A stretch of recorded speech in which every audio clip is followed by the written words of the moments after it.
Did the Muse first come to you on Bagger Vance?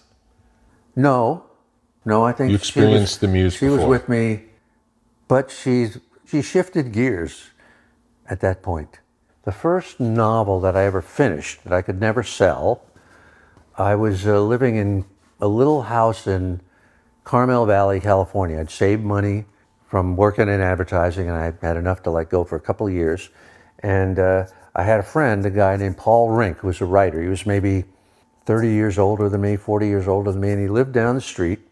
And every morning I would go have coffee with him. He lived in a camper outside of his little house, and he sort of became a mentor to me. And he introduced me to the idea of the Muses, which I had never really known anything about. And what they are, I'm going to wax, verbose here. It's Greek mythology.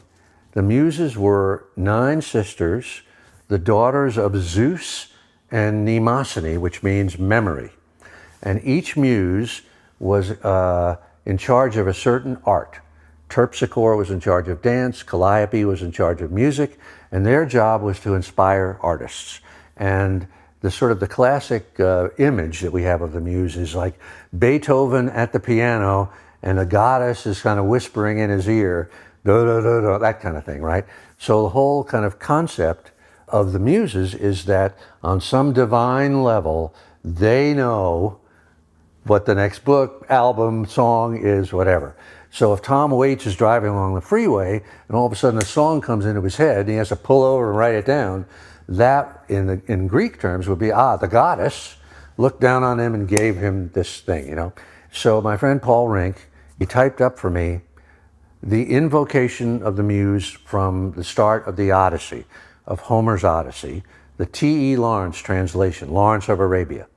And he typed it up for me, and I still have it, and it's like that long on a page, and it's the very, very start of the Odyssey, and it's Homer asking the goddess for help.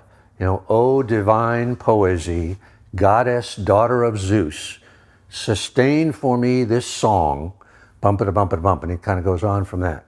And so the whole kind of, this idea, I'd never heard this idea before, so this was a mind blower to me. It was an incredible gift of a mentor to a young guy, right, struggling, was the idea that you can't command this force, you can't beg for, you can't promise I'll do, the only thing you can do is invoke it, the invocation of the muse, which is another word for prayer. The only thing you can do is kind of say, Goddess, I'm here at your command. I'm just a servant. I'm a craftsman. I'll do the best I can. Please help me. You tell the story. You know what it is. So this was a great gift for Paul to me, because then that really started me thinking. Again, this is back to what we talked before about, where do ideas come from? Well, they come from there, And I say that prayer every morning, before I sit down, out loud, just like that. And I really mean it, Do you say it standing, sitting? Standing. And you put your hands... Sometimes I'll put my hands in my pockets, prayer I'll put it position? like this, but I'm definitely putting my mind in a truly serious state, Like if you were entering a dojo and you bow to the sensei, that kind of thing.